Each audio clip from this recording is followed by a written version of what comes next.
Salut à tous, bienvenue dans le Canapé des métiers, saison 1, épisode 2. Alors le concept, je vous rappelle les gars, canapé, métier, on fait venir des professionnels chez nous, ils nous présentent leur métier, on veut tout savoir, on veut savoir leur quotidien, leur formation, les compétences, le salaire, bref, on vous explique tout. Et aujourd'hui, c'est le métier d'agent immobilier. Vas-y, c'est à toi. Je m'appelle Julia, j'ai 25 ans et je suis agent immobilier depuis 5 ans. Tout d'abord, Julia, merci d'être venue chez nous, dans le Canapé des métiers, nous présenter ton métier. Je me suis un peu renseigné pour ton interview. En France, on a à peu près 80 000 agents immobiliers. Et j'ai vu qu'il y avait deux types d'agents immobiliers, ou deux catégories, je ne sais pas comment on appelle ça. On a en premier les agents immobiliers titulaires de la carte professionnelle ou les mandataires immobiliers. Est-ce que ça te parle ou toi, tu te situes dans lequel? Bien sûr. Alors, en soi, ceux qui sont titulaires de la carte immobilier, alors moi, en soi, je pourrais être titulaire de la carte immobilier. Ça dépend des études que tu as fait. C'est-à-dire que pour avoir la carte immobilier, il faut que tu fasses au minimum 2 ans du coup de BTS profession immobilière ou un bachelor du coup qui est dans l'immobilier, et tu peux être titulaire de la carte. Mais la carte en soi, elle te sert qu'à partir du moment que tu veux ouvrir ta propre agence. D'accord. Du coup, c'est vrai que si tu es directrice d'une agence immobilière, à ce moment-là, tu as la carte immobilier. Sinon, tu as les mandataires immobiliers, effectivement, qui sont rattachés du coup à des agences. Et la demande de la carte, il faut la faire auprès de qui? La demande, elle se fait auprès de la CCI. Auprès de la CCI, C'est ensuite, tu as la carte et tu C'est t'exerces ça. ton activité comme toi tu le souhaites. Exactement. Ok, bah écoute, pour un début, on est bon. Devant toi, du coup, tu as 3 thèmes. Ok. Je te laisse choisir un thème au hasard et on va discuter quelques minutes sur ce thème. Donc Ok. vas-y. Je choisis du coup. Oui, tu choisis ce que tu veux. Je dois le lire? Non, tu vas juste dire le titre, tu me dis juste la carte que tu as eue et ensuite je Formation et récupère. compétences. C'est parti. Ben, on peut commencer par ton parcours scolaire. T'as fait quoi comme parcours scolaire? Alors du coup, moi j'ai fait un BTS profession immobilière sur 2 ans, dont 1 an en alternance. Et après j'ai fait 1 an de bachelor patrimoine immobilier. Du coup j'ai fait 3 ans. Et ça t'a débouché sur quel diplôme, ça, au final? Un BTS. C'est juste un BTS? C'est juste un BTS profession immobilière et un bachelor. Du coup c'est une licence. Le D'accord. troisième, c'est une licence. Et suite à ça, t'avais une formation, t'as eu des formations justement pour faire le métier de agent immobilier en plus que ton diplôme ou ton cursus, il t'a permis justement Mon d'avoir toutes les cursus compétences? c'est ça, mon cursus m'a permis du coup de travailler dans une agence immobilière. Après aujourd'hui, il n'y a pas de il y a pas, on n'a pas forcément besoin de passer par des études pour être agent immobilier. Maintenant, je le conseille fortement parce que c'est sûr que ça s'apprend pas du jour au lendemain d'être agent immobilier. Il y a quand même Ouais. pas mal d'aspects juridiques et autres. Et après, bon, forcément, la partie pratique. C'est justement ce que je voulais demander. Durant ton cursus, est-ce qu'il y a beaucoup de juridique ou pas? Oui. Oui. Beaucoup de droits. Ouais. Beaucoup de droits et il faut être calé ou c'est des... Bon, je pense qu'il y a des choses que tu apprends au fur et à mesure, mais est-ce que après, du coup, tu as des compétences au niveau droit que tu acquiers aussi pendant ton travail? Bien sûr. Après, il y a beaucoup de choses que tu apprends sur le tas. Et moi, c'est vrai que j'ai eu beaucoup de chance vu que j'étais en alternance et j'ai été sincèrement très bien formée du coup. Du coup, j'ai appris beaucoup de choses sur le tas. Mais c'est vrai que t'as quand même beaucoup d'aspects juridiques. Après, tout dépend si tu... Moi, c'est vrai que, sur le métier, je fais tout. C'est-à-dire, j'ai envie des compromis. Bon, ça, je pense qu'on en discutera plus tard. Ouais. Et c'est vrai que c'est là où c'est important D'avoir des notions c'est juridiques. ça, d'avoir des notions juridiques. Et au niveau cursus, au niveau, comme tu disais, tu allais en cours, tu faisais de BTS, est-ce que c'est une grosse charge? Tu fais quoi comme cours? Ça se passe comment? Bah, c'est sûr que c'est plus compliqué d'être en alternance parce que c'est sûr que t'as l'aspect travail du coup et t'as les cours, et du coup c'est sûr que en plus l'immobilier forcément ça s'arrête, comment expliquer ça, ta semaine ça va du lundi au vendredi, c'est avec tes clients, tu te contactes des fois le week-end, tu termines forcément des fois tard, en plus t'as les cours à côté, t'as les examens, etc. Mais en soi, si tu prends le rythme, ça peut... Et du coup, même en alternance, tu travailles le samedi aussi? Quand t'es en alternance ou pas? Normalement, non. Normalement, non, c'est normé, non? Normalement, non. Oui. Maintenant, c'est vrai que ça peut t'arriver de faire des visites ou autres le samedi. Oui, voilà. C'est normal, c'est là où les gens ils sont plus libres. C'est ça, exactement. Et est-ce que tu as des compétences techniques particulières que tu dois avoir en tant qu'agent immobilier? Genre, par exemple, savoir... Les compétences techniques. Oui, c'est-à-dire savoir remplir un compromis de vente ou tu as plein de normes juridiques à connaître sur le bout des doigts pour pas se planter sur tel ou tel dossier. Bien sûr. Après, ça dépend quel poste tu as. C'est vrai qu'aujourd'hui, par exemple, les mandataires immobiliers, enfin ceux que la plupart qui sont rattachés à des agences en physique ou non physique, Oui. normalement, quand tu es mandataire immobilier ou agent commercial, tu n'as pas le droit de remplir un compromis de vente. Tu n'as pas le droit de D'accord. signer un compromis de vente. Du coup, la plupart passent par les notaires. En fait, Oui. il faut avoir la carte pour pouvoir signer du coup compromis de vente en agence. D'accord. C'est ça. Maintenant, nous, on a la carte à l'agence. Du coup, tous nos compromis se signent à l'agence. Mais c'est vrai que la plupart des agents immobiliers, tout cet aspect-là, ils le passent au notaire. Du Ouais, coup, c'est ils ont pas le l'aspect notaire qui se juridique, charge de c'est ça. ça. Et toi, tu peux signer des compromis de vente Oui. actuellement ou pas? Bien. Et est-ce que à côté de ça aussi, je pense qu'il faut pas mal de compétences humaines aussi. C'est être bon sens de communication, savoir accueillir, aussi savoir vendre aussi, je pense. Bien C'est Bah, c'est sûr qu'être agent immobilier, c'est pas juste ouvrir des portes. oui, Enfin, tout le monde s'imagine que c'est facile. Enfin, on ouvre une porte et ça peut se vendre comme ça. Mais aujourd'hui, c'est beaucoup plus compliqué. Enfin, il y a beaucoup d'aspects à voir. En plus de ça, on fait beaucoup de social. ouais. On n'en parle pas assez, mais c'est vrai que ça regroupe plein de choses. C'est vrai que forcément, ceux qui ont peur d'acheter, Bah, de ceux toute qui ont des façon, craintes, même de se faire avoir ou autre.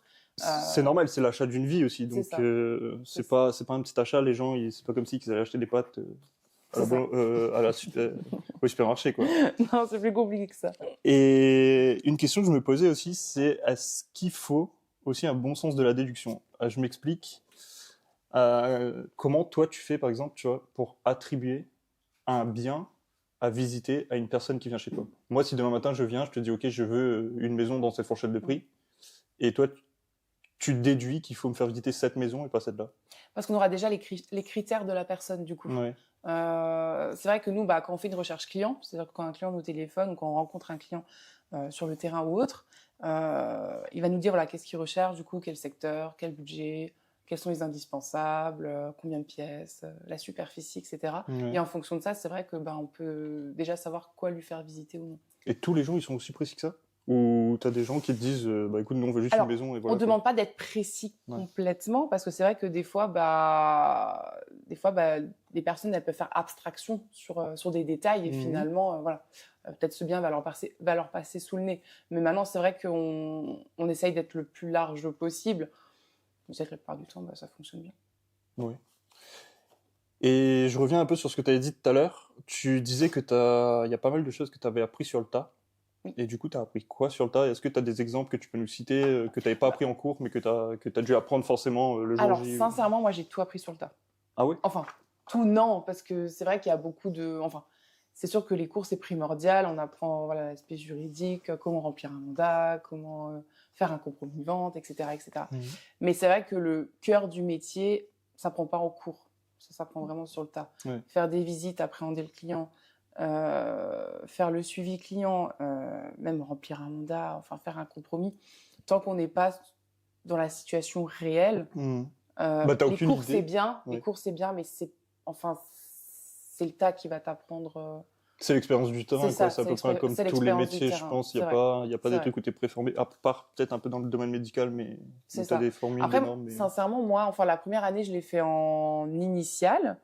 Et bon, ça s'est très bien passé. Bon, j'ai toujours voulu le faire en alternance, mais je m'étais pris trop tard du coup Ouais. pour la recherche d'entreprise. Et après, du coup, la deuxième année, j'étais en alternance.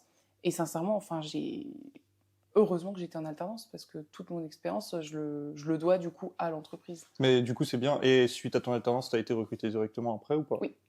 Ça, c'est bénéf, hein, quand tu as quelque Ouais. chose comme ça et que tu es tout de suite embauché. Mm. C'est doublement bénéfique. Tu bosses, tu apprends, tu as ton salaire et ensuite ça. tu es embauché. Mm. Rien de mieux, quoi. Mais en fait, j'ai commencé par un stage parce que du coup, en première année, tu as un stage à faire, mais je sais plus combien, enfin, je sais plus combien de Ouais. semaines. Et du coup, j'ai commencé par un stage. Je me suis très bien entendue du coup avec la directrice d'agence. Et si je me trompe pas, je suis sa première alternante. Oui, je crois que je suis sa première alternante. Et ça s'est bien passé. Ça s'est super bien passé. Et en fait, ma période de stage, je crois que c'était 3 semaines ou 4, non 2-3 semaines, je sais plus. Ouais. Et après, du coup, c'était les vacances. C'était sorti de Covid, en plus, je m'en souviens. C'était vacances scolaires après. Et elle m'a demandé si je voulais travailler Ouais. pendant 2 mois. Et du coup, je lui dis bah oui, enfin, carrément. Bah Quoi. oui, du coup, tu as continué. J'ai continué du coup pendant 2 mois et en septembre, elle a fait les démarches pour me prendre en alternance. Oh, mais c'est bien, c'est très Du bien. coup, voilà. Donc, du coup, si je résume, tu as fait une année en initiale, puis durant cette année, tu as fait un stage, et ensuite, tu as fait une alternance, C'est et ça. ensuite, ils t'ont embauché. C'est ça. Après, ils m'ont embauché.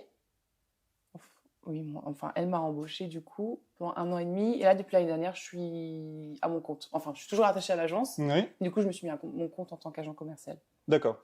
Donc, tu peux être à ton compte et être attaché à une agence. C'est ça, Ok. exactement. Je crois qu'on a fait un peu le tour pour tout ce qui dit formation, compétences. Il te reste juste 2 cartes. Du Ok. coup, je te laisse choisir ce que tu veux. Quotidien du métier. C'est parti. Là, on rentre un peu dans le vif du sujet. Ça va être un peu plus journée type. On verra ce qui se passe dans ton quotidien. Ça se passe comment une journée d'un agent immobilier? Alors, je pense que déjà, il n'y a pas de journée type. Parce que Ouais. c'est vrai que ça change tout le temps. Maintenant, je pense qu'il y a des choses qu'on fait toujours. On fait toujours la même chose tous les jours, comme répondre aux mails, répondre aux clients, faire la prospection. Bon, c'est vrai que ça, il faudrait vraiment le faire tous les jours, mais même moi, des fois, je me prends pas le temps, mais il faut vraiment le faire tous les jours. Mais sinon, il n'y a pas vraiment de journée type. Hein. C'est vrai que on a des visites différentes, on a des rendez-vous clients différents. Mais les mêmes choses en soi d'un agent immobilier, c'est répondre aux mails et faire de la prospection tous les jours. Ouais, et ça, c'est obligé pour ramener des biens que vous puissiez vendre. C'est ça. C'est ça. C'est ça. La question que j'avais aussi, c'est est-ce que tu passes plus de temps au bureau ou sur le terrain? Au bureau. Au bureau. Il y a plus de paperasse finalement que sur le terrain. Il y a beaucoup plus de paperasse que d'aller visiter. Oui. Donc en gros, les visites en soi, c'est pas le plus de temps. Non. Même démarcher ou prospecter pour avoir des biens, c'est pas un temps énorme en soi. En soi, ça dépend à quel stade tu es aussi dans l'immobilier. C'est-à-dire que si tu commences, c'est sûr que 70%, 80% de ta journée, ça va être de la prospection. Ça va être toquer aux portes, faire du mailing, faire de la démarche, du phoning, démarche téléphonique, etc. Mais c'est vrai qu'aujourd'hui, ça fait 5 ans. Je suis encore on va dire un bébé dans l'immobilier. Hein. C'est sûr que 5 ans, c'est pas énorme. C'est pas énorme, mais c'est déjà pas mal. C'est déjà pas mal. C'est vrai que c'est déjà pas mal. Et c'est vrai qu'aujourd'hui, j'ai mes dossiers en cours. Du coup, c'est sûr que je peux plus me consacrer autant à la prospection qu'au début. Mais au minimum, il faudrait se consacrer entre 1 heure et 2 heures par jour. Et 1 heure et 2 heures par jour. 1 heure et 2 je m'attendais à beaucoup plus, mais ça va, ouais. Enfin, c'est ce que moi je dis. Après, voilà, c'est ce que moi je dis, mais je pense que je suppose qu'il y en a, ils font beaucoup plus de temps ou... Oui. Okay. Après, c'est sûr, au bout d'un moment, quand tu n'as plus de biens, normalement, ça ne devrait pas arriver, mais quand tu n'as plus de biens, c'est à ce moment-là qu'il faut que tu te mettes un coup de pied aux fesses, si je peux me permettre, et que, voilà. Mais du coup, dans une agence, c'est chacun a ses biens, ou c'est le bien est réparti en tous les agents? Chacun a ses biens. C'est chacun a ses biens? Normalement, oui. Chacun a ses biens. Ok. C'est-à-dire que toi, si tu fais une prospection pour un bien, tu l'as, il sera que à toi. Ce sera que toi qui pourras le vendre. Alors, non. Du coup, après, ça dépend comment les agences elles fonctionnent. Ouais. Par exemple, quand tu rentres un bien, imaginons, moi, demain, je rentre un bien et j'ai fait l'entrée. C'est-à-dire, l'entrée, c'est la prise de mandat, la commercialisation, c'est toute la partie, du coup, vendeur. Ouais. Par contre, après, ça dépend des autres agences, mais normalement, oui, tout le monde peut vendre ton bien. C'est-à-dire, si quelqu'un a un client, moi, si j'ai une collègue qui a un client, il n'y a aucun souci. Elle peut faire visiter son client sur le bien. Et à ce moment-là, on fait 50-50 du coup sur les honoraires. D'accord. Tout ce qui dit honoraire, salaire et tout, je pense que ça viendra après, il n'y a pas de souci. J'avais une question aussi, c'était comment ça se passe à partir du moment où tu fais la démarche déjà, comment tu démarches un bien immobilier? Tu fais une démarche pour prospecter, ça se passe comment? Ça se passe comment? C'est-à-dire toute la partie... Ouais, toute la partie... rentrée de mandat. Ouais, rentrée de mandat. Okay. Tu fais ça comment? C'est quoi le... Ça dépend déjà d'où vient le client, d'où il t'appelle. Est-ce qu'il t'appelle suite à un mailing? Est-ce qu'il t'appelle suite, je sais pas, de la notoriété, etc. Dans un premier temps, du coup, tu rencontres le client, tu lui proposes une estimation. Du coup, l'estimation, du coup, c'est mettre un prix sur le bien, tout simplement. Du coup, souvent, ça se passe en 2 rendez-vous. Le premier rendez-vous, tu prends toutes les mesures, tu prends toutes les informations sur le bien. Après, tu travailles, dû à des logiciels ou autres, à tes compétences. Tu reprends un deuxième rendez-vous pour remettre l'estimation du bien. Tu présentes tes services. Parce que normalement, chaque agence a un book de services, du coup. D'accord. C'est à ce moment-là, Mais ça peut être quoi comme service? Quand tu fais appel à une agence immobilière, Ouais. et ben, souvent, il y a des services qu'on te propose, Oui. comme un photographe professionnel, D'accord, ouais, je vois ce voilà, que c'est. Oui, je vois. toute la partie commercialisation, Ok. en fait. Et à ce moment-là, du coup, tu négocies avec le client si tu peux avoir le mandat. Mhm. Bon, vraiment, dans la plupart des cas, si ça se passe bien, enfin, Oui, c'est toujours concrétisé, quoi. c'est toujours non. Non? On va pas, enfin, tu peux pas être. Oui, Comment on est... expliquer ça? T'es pas certain que le T'es pas client, certain. lui, à la Non, fin, il te jamais, dise jamais. Tu peux oui. pas être certain. Maintenant, la plupart du temps, ça se passe bien. Mhm. Et à partir du moment que tu as le mandat, forcément, tu fais ton mandat. Enfin, tu montres toutes les pièces justificatives, tu fais le Mhm. mandat, tu fais ta commercialisation et du coup, là, ça commence. Et c'est beaucoup de pièces à fournir? Dans le cadre d'un mandat, pour un mandat, tu demandes l'acte d'achat, forcément. Ouais. Parce qu'aujourd'hui, il faut quand même être sûr que les Qu'il soit qu'ils soient propriétaire. propriétaires, parce que c'est déjà Normal. arrivé qu'il y ait des locataires qui veulent vendre du coup le bien des Ça t'est déjà propriétaires. arrivé, ça? Pas à moi, mais Ouais. j'ai déjà entendu. J'ai déjà Ah ouais. entendu carte d'identité, acte fou, d'achat, les informations comme profession, numéro de téléphone, adresse mail, régime matrimonial, ça c'est aussi important. Mhm. Et voilà. Et tu parlais aussi du fait que tu devais faire une estimation sur le prix du bien. Mhm. Est-ce que toi, tu fais les estimations déjà? Oui. Et comment ça se passe une estimation?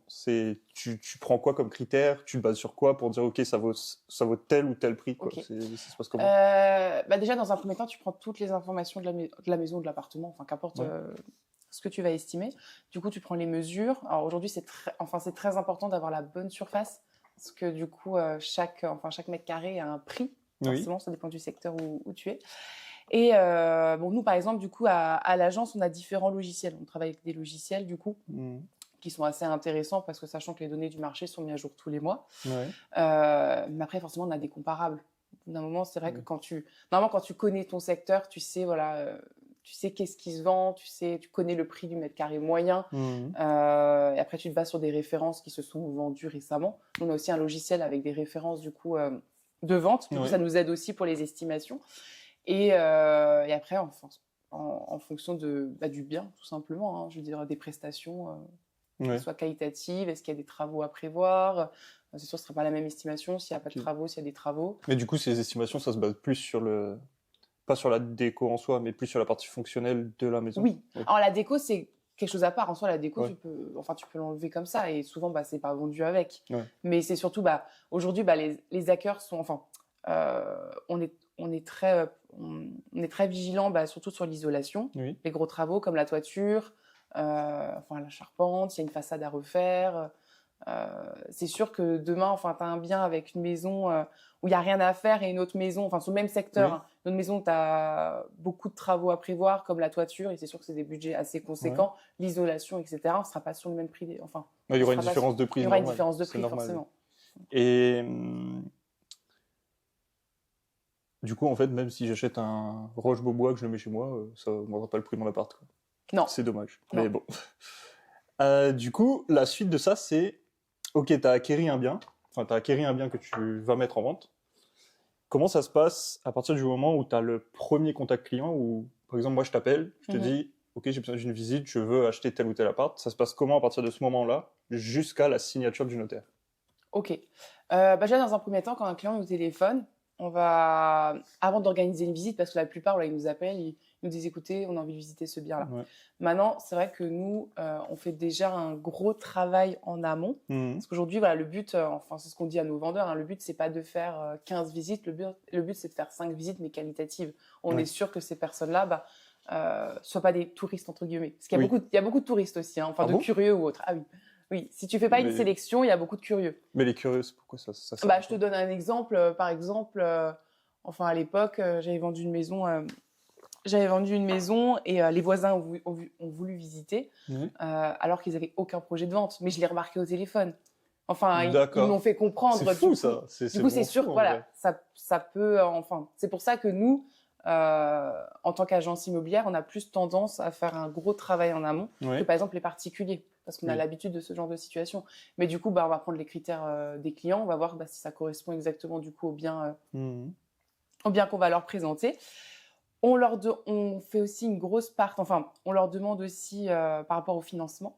Oui. Parce que c'est vrai que nous, personnellement, on ne fait pas visiter si le financement n'est pas accordé.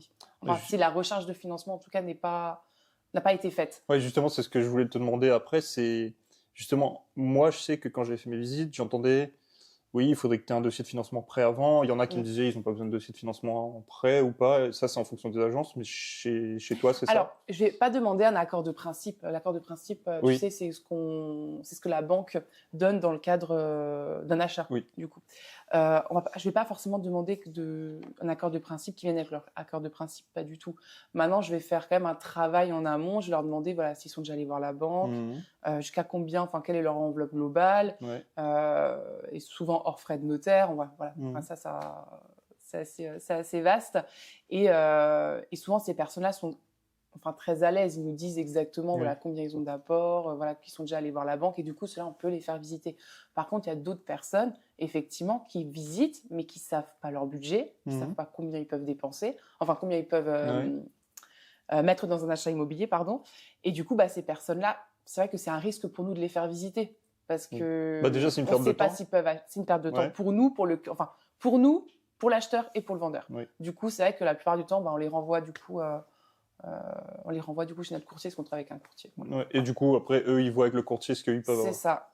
Ok, du coup, là, une fois que tu as fait ça, eux, ils viennent visiter le bien. Exactement. Et après la visite... Si le financement est accordé. S'ils peuvent acheter, du coup, dans ces conditions-là, oui. Ok. Et là-dessus, moi, il y a un truc qui m'a toujours fait halluciner, c'est que, moi, je prends mon expérience personnelle, quand j'avais fait des visites, tu vois, je faisais des visites, et on me disait d'arriver à telle heure, mais c'était vachement précis. J'arrivais à cette heure précise, et du coup, c'était à mon tour de faire la visite, tu vois. Est-ce que vous avez une stratégie pour estimer le temps de visite d'une maison ou pas? Est-ce que tu as un truc qui calcule ça se passe comment? Non, mais après ça, on le sait à peu près, parce que c'est vrai que vu qu'on a fait l'estimation, on sait à peu près en combien de temps on fait le tour, en combien de temps on donne les informations, etc. Ça dépend vraiment de la superficie du bien. C'est sûr que sur une maison, une grande maison familiale, on va prévoir 1 heure la plupart du temps, parce que les gens ont beaucoup de questions, ils veulent peut-être refaire le tour une deuxième fois. Et sur un petit appartement, sur un studio, on va prévoir 20 minutes. 25 minutes. Ouais, c'est normal, la superficie n'est pas la même. Voilà, exactement. Je fais vite le tour. Ça dépend vraiment de la superficie. Ok. Après, ça nous arrive des fois, moi, ça m'est déjà arrivé de mal calculer mon temps. Et du coup, j'ai pas fini la visite, mes autres clients sont déjà là. Ça peut arriver parce qu'il y a des personnes qui prennent plus de temps que d'autres. Ouais, après, ils peuvent regarder plus de choses, ils sont peut-être plus curieux. Mais du coup, dans ces moments-là, c'est vrai que on les fait rentrer, on leur dit, écoutez, faites déjà le tour, prenez le temps de faire le tour, et après, je viens et on fera le point ensemble. Ça peut arriver, c'est sûr que c'est pas c'est souvent embêtant dans ce genre de situation, mais c'est vrai que ça arrive pas souvent. Voilà. Après, tu peux pas te démultiplier, hein. C'est comme ça. Non. Et ok, du coup, là, il a visité le bien, il te donne son accord, et ça se passe comment ensuite, avant d'aller chez le notaire? Ça dépend de la fin de visite. Alors, la plupart du temps, on le sait très bien si les acheteurs, on le voit, si les acheteurs sont comblés et ils veulent peut-être se positionner. Alors, ça part déjà sur une proposition d'achat. Ils se positionnent sur le bien. Si c'est au prix, normalement, il n'y a pas de négociation avec le vendeur. Si c'est pas au prix, là, on part sur la négociation, etc. Et quand on se met d'accord, du coup, avec le vendeur et l'acheteur, on remplit une offre d'achat ferme. Ouais. Du coup, une offre d'achat, ça consiste à se mettre d'accord sur le prix. C'est sur 2 pages, c'est vraiment pas compliqué. On se met d'accord sur le prix. Comme ça, ça nous permet de bloquer les visites. Ouais. Et c'est juste pour dire que cet acheteur achète à ce prix-là au vendeur. C'est un document en soi qui n'est pas obligatoire, mais c'est vrai que nous, on le met en place pour que ce soit cadré. Que ce soit carré. Que ce soit cadré, exactement. Et après, on va sur le compromis de vente. Le compromis de vente, c'est l'avant-contrat, du coup, avant de signer chez le notaire. Ok, c'est en fait ce qui pré-finalise un peu l'achat. Est-ce que des fois, vous jouez sur le fait qu'il y a eu des négociations ou pas? C'est-à-dire que, moi je vais te donner l'exemple, quand j'ai acheté mon appartement, je suis venu visiter mon appartement, et l'agent immobilier, il m'a dit, il y a quand même un client qui a fait une proposition à 3 000 € en dessous du prix. Je me suis dit, franchement, à 3 000 €, t'achètes un bien sur 25 ans, t'es pas à 3 000 € près, tu vois. Et je me demandais si jamais ils jouaient pas là-dessus, justement, pour avoir le prix exact ou... Je suis obligée de répondre. ça serait bien, je sais pas, mais... Après, ça reste de la vente, je vais pas le cacher, hein. Ça reste de la vente. Voilà, c'est les techniques d'agent immobilier. C'est normal. Parce que moi, je me suis dit, à 3 000 € près, franchement, faut pas se foutre de ma gueule, quoi. Je sais qu'à 3 000 balles de près, c'est vrai que oui, ça je le truc ou pas, tu vois. Voilà. C'est des techniques d'agent immobilier. C'est de la vente. Après, c'est de la vente. Hein, c'est comme dans n'importe quel... c'est comme dans n'importe quel secteur. Une voiture, tu vends... Je sais pas, enfin, un habit, je pense pas, mais c'est normal. Oui, voilà, c'est pareil. C'est de la vente, c'est ça. Après, on n'est pas là pour mentir non plus. Hein. On n'est pas des menteurs non plus, mais bon. Parfait. Et toi, est-ce que du coup, maintenant, ok, il a signé le compromis de vente. On revient sur ce qu'on était. Il a signé le compromis de vente. Et toi, après, tu vas avec lui chez le notaire ou pas? Oui. Oui. Et toi, tu fais quoi quand tu es chez le notaire? C'est quoi ton rôle là-bas? Déjà, quand on a signé le compromis de vente, hein, du coup, c'est l'avant-contrat. Hein, du coup, tout est stipulé, toutes les conditions. Bon, tout est déjà fait normalement. Quand tu arrives là-bas chez le notaire, non? Tu as tout le dossier complet et... Non? Oui, alors, du coup, le compromis de vente, nous, on le signe en agence. Oui. Du coup, ça, c'est l'avant-contrat, c'est ce que je disais. Du coup, là, toutes les conditions, bon, ça, c'est très juridique, hein, on va passer dessus. Oui. Et quand c'est signé, après, normalement, délai normal, c'est 3 mois. Du coup, le client, la plupart du temps, il a 2 mois pour nous présenter une offre de prêt. Du coup, pendant ces 2 mois, forcément, on le suit, hein. On prend des nouvelles toutes les semaines, toutes les 2 semaines pour savoir où il en est au niveau de la banque, etc. Si on doit faire des revisites, des prises de mesures avec les acheteurs, on le fait. Après, du coup, dès que le compromis est signé, on le transmet au notaire. Du coup, le notaire, à ce moment-là, il récupère le dossier et il fait pas mal de choses en amont. Bon, ça, c'est plus de son côté, c'est pas pareil. Plus compliqué. Et dès qu'il a son offre de prêt, nous, on prévient le notaire. On dit, bon, écoutez, nos clients ont l'offre de prêt. Du coup, les clients transmettent au notaire l'offre de prêt. Après, il y a l'appel de fonds qui se fait. Oui. Du coup, l'appel de fonds, c'est entre la banque et le notaire. Oui, là, c'est lui qui demande c'est ça, c'est la banque qui va transmettre l'argent au notaire pour que le notaire, du coup, redispasse l'argent du coup, au vendeur. Et du coup, là, c'est la signature authentique. La signature authentique, c'est la signature chez le notaire. Et du coup, nous, on est toujours présents. Enfin, la plupart du temps, on est toujours présents à la signature. Et du coup, là, c'est là où il y a la remise des clés. Du coup, oui, c'est en général ce qui se passe. C'est ça. Moi, j'ai juste une question. Du coup, ça me fait penser, si je prends mon cas à moi, par exemple, toi, tu te dis, oui, on va en agence, on signe les papiers en agence. Est-ce que toi, tu te déplaces chez les clients pour faire ça ou c'est forcément en agence? Parce que moi, je sais que j'ai acheté mon bien immobilier. Je suis jamais allé une seule fois dans l'agence. Vraiment, j'ai jamais vu l'intérieur de l'agence immobilier. Alors, tu as plusieurs situations. Déjà, tu as des agences qui n'ont pas de bureau. Tu as des agences qui n'ont pas je sais pas si d'endroit physique. Oui. Voilà. Il y en a qui n'ont pas d'endroit physique. Du coup, forcément, tous les rendez-vous se prennent du coup chez les clients. Maintenant, nous, ça dépend vraiment du client. Ça dépend de qu'est-ce qu'ils préfèrent. Il y a des clients qui préfèrent que ce soit à la maison chez eux pour éviter de se déplacer ou autre. Il y en a d'autres qui préfèrent à l'agence. Moi, personnellement, je préfère à l'agence parce que c'est plus cadré. Enfin, je trouve oui, c'est normal, c'est plus normé, t'es plus dans le cadre qu'il faut. Et c'est vrai que moi, j'aime pas forcément déranger mes clients. Du coup, je préfère qu'ils viennent à l'agence. Maintenant, après, ça dépend. Enfin, ça dépend, c'est du cas par cas. Finalement, c'est du cas par cas. Et comme tu es souvent en relation avec les clients, du coup, est-ce que t'es déjà tombé sur des clients qui sont un peu chiants, qui sont un peu casse-couilles? Est-ce que tu as des anecdotes particulières à me raconter? Une anecdote avec des personnes compliquées? Oui. Est-ce que non, pas forcément compliquées, mais est-ce que tu as une anecdote? Oui, une anecdote en soi. Mais quelque chose de drôle, non? Non, pas forcément drôle, on s'en fout. Une anecdote. T'as eu des clients chiants? Alors, j'ai eu un client... Alors, en soi, j'ai 2 anecdotes, mais je pense qu'il vaut mieux que je raconte la deuxième. Ok, il n'y a pas de souci. Okay. Alors, j'ai eu une anecdote il y a 2 ans, 3 ans. J'avais une maison en vente, une grande maison. En plus, j'étais encore je crois que j'étais encore en alternance à ce moment-là. Et en fait, j'ai rencontré des clients. Et en gros, lui me raconte qu'il a touché, que son oncle, il a touché un héritage, que son oncle a gagné dans le Bitcoin, quelque chose comme ça. Et au début, je suis restée très méfiante. Mais finalement, tout ce qu'il me racontait, c'était vraiment très, très clair. Enfin, je sais pas, c'était plausible, quoi, ce qu'il disait. Voilà, c'est ça, exactement, c'était plausible. Et ils se positionnent au prix, ces gens-là. Et moi, on a rempli une offre d'achat, les vendeurs étaient au courant, je leur ai expliqué la situation.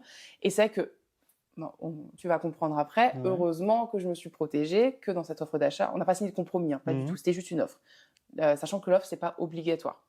J'avais mis une clause comme quoi il me fallait toutes les garanties de ce qu'il me racontait Ouais. par rapport à cet héritage avant de signer le compromis. Et pour te dire à quel point c'est allé loin, ce monsieur me donne le numéro de son notaire. Alors son notaire, c'est un notaire qui n'était pas du tout dans la même région, hein, du coup. Ouais. Et le notaire, enfin, je l'appelle parce que j'avais quand même des doutes sur Ouais. sur ce. Enfin, ça me paraît quand même bizarre. En plus, apparemment, il était héritier de plusieurs millions d'euros. Enfin, Oui. mais bon, c'était tellement bien fait que je me Ouais. suis dit que, enfin, tout le monde se serait fait avoir. Sincèrement, tout le monde se serait fait avoir. Et du coup, j'appelle le notaire et le notaire, il me dit oui, c'est en cours. Enfin, j'avais posé des questions par rapport à cet héritage. Et du coup, moi, à partir du moment que j'avais le notaire au téléphone, je me dis ah mais c'est bon. Enfin, j'étais Ouais, c'est rassurée. véridique, quoi, c'est Enfin, normal. c'était le Ouais. notaire, Ouais. du coup, pour moi, c'était véridique. Et finalement, il y a des semaines qui passent et jusqu'à 2 mois qui passent, 3 mois, je crois. Et on n'a toujours pas de nouvelles du notaire. Enfin, le notaire, c'était toujours en cours. J'avais pas de garantie sur cet héritage. L'héritage était en cours, etc. Et au dernier moment, forcément, j'avais les vendeurs qui se posaient beaucoup de questions, ce que je peux entièrement comprendre. Bah, normal. Mais bon, après, ils étaient aussi au Ouais. courant. Je les avais mis au courant de ce qui se passait. Et en fait, j'ai eu l'information que cette personne-là avait été condamnée pour escroquerie. Il avait escroqué pas mal d'agents immobiliers dans le sud. Ah ouais, quand même. Et en fait, à un moment, il répondait plus parce qu'il était en prison. Il répondait plus parce qu'il était en prison. J'avoue que c'est un peu compliqué. Cette anecdote est vraie. Hein. Et en fait, on a appris que c'était un escroc. Et du coup, en fait, tout le monde s'est fait avoir. Bon, heureusement que je me suis protégée en amont. Ouais. Sincèrement, heureusement que je me suis protégée en amont, qu'on n'a rien signé. Et de toute façon, j'aurais rien signé sans aucune garantie. Oui. Mais du coup, bon, la seule chose, c'est qu'on a perdu du temps sur cette affaire. Mais c'était vraiment très bien fait. Même le notaire s'est fait avoir. Enfin. Ah, même le notaire, il était pas au courant. Il y avait Je sais pas ce qui s'est passé. Il me disait que c'était en cours et que c'était. Enfin, je sais pas. C'est fou. fou. Cette histoire, elle est folle. Elle est folle. Et ça a dû tomber sur moi. Ouais, j'avoue, plus de 80 000 agents immobiliers. Et Ouais, c'est sur ça, toi que c'est vraiment, tombe, c'est quelque chose que je me souviendrai, je pense, toute ma vie. Mais du coup, tu me dis, dans ton anecdote, tu dis que ouais, t'as rajouté une clause pour avoir des garanties, etc. Oui, pour me protéger. Ouais, pour te protéger. Quand tu fais le contrat, c'est toi qui rajoutes un peu les clauses que tu veux, ou t'as des trucs déjà préfaits et c'est toi qui montes le dossier Alors, comme les il clauses, faut. tu peux les rajouter. Bon, après, Ouais. moi, personnellement, je demande toujours l'avis au notaire. Oui. Parce que c'est quand même des clauses, enfin, soit juridiques, enfin, il faut quand même qu'elles soient bien stipulées. Ouais. Mais les clauses, tu peux les rajouter. Enfin, ça dépend quelles clauses tu veux mettre. Est-ce que tu as déjà fait une erreur dans certaines clauses ou dans certains dossiers? Je Non. pense. Sincèrement, Ouais. je pense. Et je pense que tout le monde en fait des normal. erreurs. C'est normal. Oui. Maintenant. Mais t'as pas eu de répercussions, quoi. Non, pas du tout. Et si c'est des erreurs, c'est des petites erreurs. Sinon, je m'en souviendrai. Ouais. Sinon, je m'en souviendrai. Normal. Bah écoute, pas trop mal, c'est même très bien. C'est intéressant la vie d'un agent immobilier en vrai. Ouais. Franchement, on voit pas mal de choses. Ouais. Hein. C'est assez. Il nous reste une carte du coup. Bon, il n'y aura pas trop de surprises. Je la prends, c'est salaire et recrutement. Ok. C'est rémunéré comment un agent immobilier? Ça dépend du statut que tu as. Alors, agent immobilier, bon, enfin, si je me trompe pas, il y a 2 statuts. Il y a le statut salarié, bon, enfin, si tu as ta propre agence, c'est directrice d'agence, du coup, c'est encore autre chose, ou directeur d'agence. Tu as salarié, ou sinon tu as agent commercial. Moi, c'est vrai que j'étais salarié pendant 1 an et demi. Là, tu as différents types de contrats. Alors, effectivement, par exemple, dans la vente, moi, personnellement, je fais pratiquement que de la vente. De la transaction. Je fais un peu de location, mais ça reste vraiment une activité à part. La vente, par exemple, moi, mon contrat, à l'époque, j'avais un fixe qui était autre que le SMIC. Enfin, j'avais le SMIC ou un petit peu plus, je crois, je sais plus. J'avais un peu plus. Et sinon, j'avais des commissions, parce que du coup, sur les honoraires d'agence, tu as des commissions. Et j'avais des commissions, mais du coup, j'étais payée... il faut que j'arrive avec mes mots. En gros, tu as des pourcentages. C'est comme les impôts. Oui. C'est-à-dire que... c'est un barème, quoi. C'est un barème. Ouais. C'est-à-dire que tous les mois, imaginons que tu fais 2 ventes. Oui. 2 ventes, je parle en hors taxe. Hein, sur, par exemple, 10 000 euros de frais d'agence, le hors taxe, ça va être 8 333. Oui. Tu fais 2 ventes à 10 000 euros. Oui. Du coup, ça fait 16 666, quelque chose comme ça. Et par exemple, de 0 à 10 000, tu vas avoir un pourcentage. Oui. De 10 000 à 15 000, tu vas avoir un pourcentage. De 15 000 à 20 000, tu vas avoir un pourcentage. Et en fait, du coup, moi, je remboursais mes salaires sur mes commissions. Ok. Tu remboursais tes salaires sur tes commissions. C'est ça. C'est-à-dire que, par exemple, je crois qu'à l'époque, j'avais entre 0 et 10 000, j'avais 30%. Oui. Mais du coup, sur ces 30%, bah, je déduisais mon salaire Oui. Ouais, je vois ce que brut, tu veux dire. Oui, tu pas déduisais net. ton salaire brut, mais pas net. C'est ça. Parce qu'après, sur le brut, bah, t'as encore les impôts qui partent, Exactement. t'as toutes les charges Exactement. aussi. Du coup, par exemple, sur Normal. 30%, enfin, de 0 à 10 000, c'est 30%, tu avais 3 000 euros, du coup. Ouais. 3 000. 3 000, tu déduis. Enfin, mon salaire net à l'époque, je crois que c'était 1 700 et quelques. 1 700 et quelques, où tu déduis 1 700, il te reste 1 200. Mais Oui. du coup, c'est que moi, ça me convenait pas ce contrat. C'est qu'enfin, ça me convenait pas forcément ce contrat. Maintenant, tu as d'autres contrats. Hein. T'as d'autres contrats différents et Oui, d'autres manières de tu as des rémunérer. contrats différents. Et tu peux être rémunéré autrement. Comment? Moi, c'est vrai que je remboursais mes salaires. Il y a certaines agences qui mettent peut-être moins de commission, de pourcentage de commission, mais tu rembourses pas tes salaires. D'accord. Ça dépend en fait. Ça dépend vraiment des agences. Ça dépend des agences et pas de toi en soi ou de quel contrat tu choisis, quoi. C'est ça. Et il y a d'autres agences qui mettent un fixe plus élevé, mais du coup sans commission. Ouais. Donc ça, c'est pour la partie salariée. Ça, c'est que partie salariée. C'est que partie salariée. Et l'autre partie, du coup, c'est quoi? Du coup, moi, depuis l'année dernière, je me suis mis à mon compte, mais je suis toujours rattachée à la même agence. Et du coup, j'ai le statut d'agent commercial. Et agent commercial, aujourd'hui, j'ai plus de fixe. T'as plus de fixe. Ouais, là, c'est que payer à la commission. Ouais, c'est que commission. Mais par contre, c'est beaucoup plus intéressant. Oui. Enfin, si aujourd'hui je me suis mis à mon compte, c'est surtout pour le salaire, on va pas se mentir. Ok. Du coup, après, c'est la même chose en fait. C'est toujours le barème, quoi. C'est toujours le barème, mais du coup, les pourcentages sont beaucoup plus intéressants. C'est plus élevé. Mais après, tu as aussi plus de charges, je pense, quand tu as ton compte, non? T'as plus de charges. Ouais. Forcément, après, ça dépend des agences. En fait, ça varie. Moi, par exemple, j'ai comment on appelle ça? J'ai un montant à payer tous les mois pour accéder à l'agence, pour accéder au logiciel. En gros, c'est des frais d'entrée sur la base de données un peu. Exactement. Mais sinon, le reste, après, ça dépend de chacun. J'ai un contrat où il y a pas mal de choses où l'agence prend en compte. D'accord. C'est quoi ton meilleur salaire et c'est quoi ton pire salaire? Ok. Alors, sachant qu'on est d'accord, ce qui rentre, il y a aussi l'URSSAF qui nous prend par la suite. Mon meilleur salaire aujourd'hui par mois, du coup, forcément. Oui, au mois. T'es pas obligé de donner un chiffre exact. Hein. Non. Alors, je crois, c'était c'était début d'année, l'année dernière. 9005, le meilleur. Putain, ça se met bien. Hein. Mais non, mais 9005. Oui, mais après, il y a l'URSSAF aussi, je sais. Ouais. En vrai, c'est 9005 que tu as sur ton compte, effectivement. Mais après, tu enlèves l'URSSAF. Sur ces 9005, déjà, normal. Tu enlèves facile, je pense, 2500, 3000 euros. Oui. Et c'est pas les impôts. Les impôts tombent encore. Et après, tu as les impôts après, mais les impôts tomberont à l'année. En plus, c'est ça, sans rattrapage exactement. en plus. Sur l'URSSAF, c'est vrai que tu as déjà un petit pourcentage que tu peux mettre, du coup, l'impôt sur le revenu. Du coup, ça, c'est plutôt intéressant. Après, moi, ça fait qu'un an que je suis à mon compte. Oui. Du coup, j'ai pas encore bougé ce pourcentage. Du coup, j'aurai la bonne ou la mauvaise surprise. T'as pas encore le rattrapage qui est tombé. C'est ça. Ça va bientôt venir. Et le pire salaire, c'est quand j'étais salarié. Oui. Du coup, je pense que ça devait être ça devait être autour des 1004, 1005. Ok. Et ça te permet, actuellement, même à ton compte et tout, tu vis confortablement, aisément, t'as pas de soucis là-dessus? Non, j'ai pas de soucis. Mais bon, faut travailler. C'est sûr que, mon statut à moi, ça peut, moi, je sais que ça peut te pousser à la paresse. Bah oui, parce que tu peux te lever un matin et rien faire. C'est ça. En fait, tu fais tes horaires comme tu veux, t'as pas de lien de subordination. T'as pas de chef. T'as pas de chef. T'es ton chef. Il y a une directrice d'agence, c'est elle la directrice d'agence, mais elle peut pas te donner d'ordre, entre guillemets, t'es à ton compte. Oui. Du coup, tu fais tes horaires comme tu veux. Mais du coup, si un jour tu veux te lever à midi, en soi, tu veux te lever à midi. Mais c'est pas bien. C'est pas bien parce qu'il faut que ton travail soit... Voilà, aujourd'hui, t'as pas de fixe. Du coup, c'est à toi de chercher tes biens. C'est à toi de gagner proprement ton salaire, même, tu dois tout faire, quoi. C'est ça. En tous les cas. Du coup, toi, tu m'as dit que tu as été au niveau entretien, recrutement. Toi, tu as été en alternance, du coup, ils t'ont pris directement. Tu n'as pas eu d'entretien particulier, tu n'as rien eu le jour où tu es rentré dans ta boîte, dans ton agence de base. Est-ce que tu as eu un entretien d'embauche?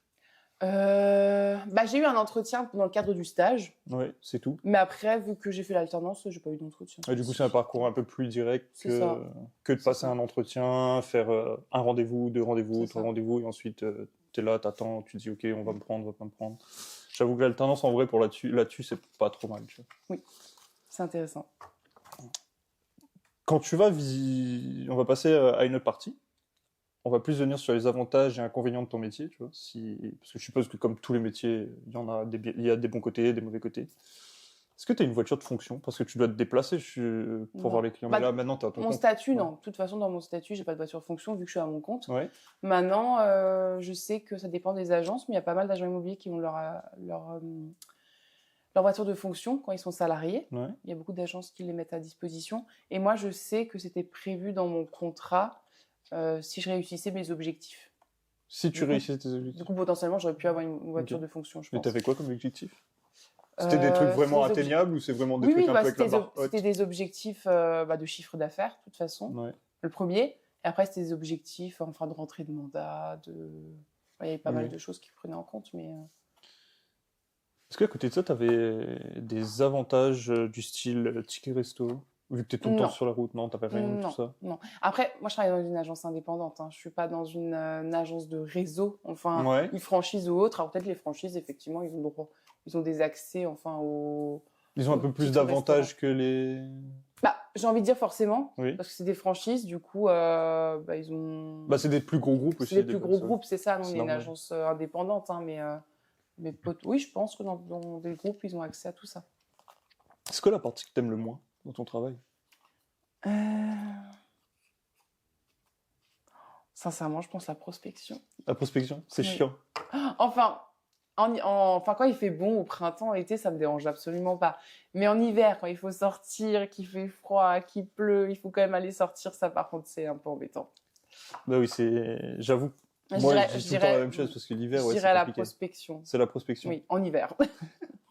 Est-ce que ton travail, maintenant toi tu es à ton compte, est-ce que même à ton compte, tu as du temps perso un peu pour toi où tu arrives bien à faire la part des choses, c'est-à-dire, ok, tu te consacres de telle heure à telle heure pour ton travail, de telle heure à telle heure pour ta vie personnelle, ça, il n'y a pas de souci? Non, il n'y a pas de souci. Et tu travailles aussi le samedi ou pas, le dimanche? Ça m'arrive. Le dimanche, non. Sincèrement, non. Après, ça m'est déjà arrivé de répondre à un mail ou autre, mais le dimanche, non. Je pense que le dimanche, non. Mais le samedi, oui, ça m'est déjà arrivé plusieurs fois. Faire des visites, des contre-visites. Et souvent, le samedi, les gens sont disponibles. Bah, c'est là où les gens ils sont plus disponibles, oui. Après, c'est vrai que le samedi, on a tendance à prendre les rendez-vous importants. C'est vrai que c'est ceux qui, tu penses qu'il y a un potentiel c'est ça. C'est vraiment les rendez-vous importants qu'on prend le samedi. Mais oui, ça arrive de travailler le samedi. Si, par exemple, tu as un bien, imagine tu as un bien qui ne se vend pas du tout. Il se passe quoi? Vous faites quoi avec ce bien? S'il ne se vend pas du tout, c'est déjà qu'il y a un problème. Enfin, un problème. La plupart du temps, dans 99% des cas, c'est que le bien n'est pas au bon prix. Oui. Enfin, souvent, on ne va pas se le cacher, c'est un souci de prix. Du coup, forcément, on rentre en négociation avec les propriétaires, on essaye de revoir le prix. Forcément, est-ce que les propriétaires, ils cèdent facilement à une négociation de prix ou pas? Non. Non? On ne va pas se le cacher, non. Après, ça dépend de... Enfin, chaque cas est différent. Ouais. C'est sûr que quelqu'un qui n'a pas forcément besoin de vendre, enfin, je donne un client type, quelqu'un qui veut vendre, mais qui n'est pas plus pressé que ça. Ouais. C'est sûr que ce client-là, il va être beaucoup plus compliqué à négocier, à avoir une négociation. À avoir une négociation sur le prix, parce qu'il n'est pas pressé. Oui, lui, il n'a pas de contrainte. Du coup, il n'a pas de contrainte. Voilà. Par contre, quelqu'un qui est obligé de vendre, parce qu'il a acheté autre chose, qui a un pré-relais, ou j'en parle aussi dans le cadre d'un divorce. Oui. C'est vrai que les divorces, des fois, il y a des divorces difficiles. Du coup, chacun veut vendre le plus rapidement possible.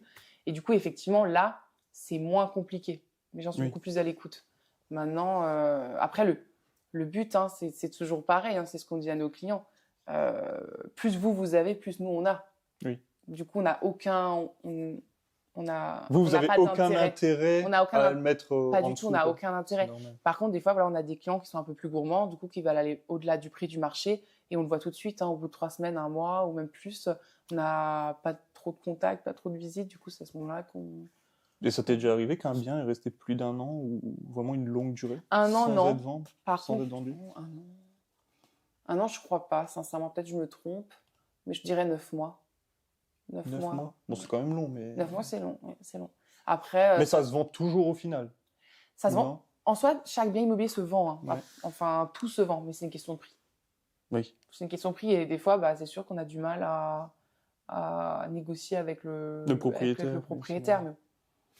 Après, ça arrive aussi de perdre des mandats. On ne va pas se le cacher, de perdre des mandats parce que le propriétaire, il veut pas baisser le prix et du coup, Et vous pouvez rien faire de plus, quoi, dans tous non, les on cas. peut rien donc, faire de plus. C'est une question de prix. On peut pas. Enfin, les acheteurs aujourd'hui sont quand même très au courant de ce qui se vend.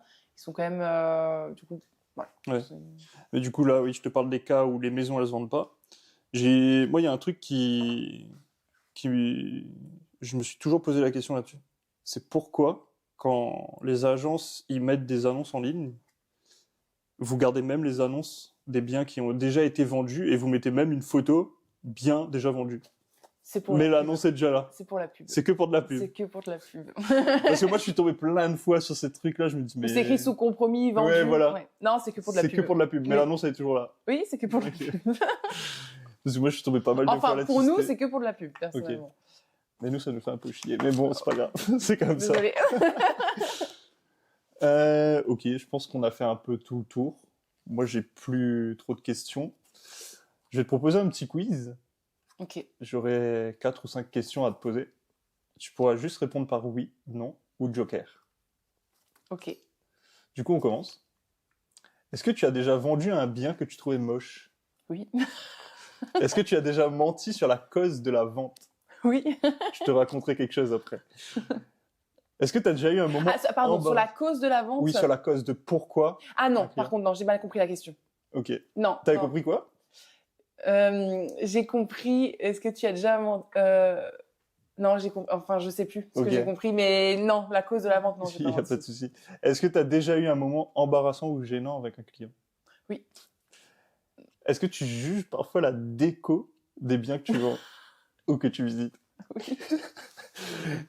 Est-ce que tu as déjà eu honte de faire visiter un appartement ou une maison? Oui. Écoute, c'est plutôt pas trop mal.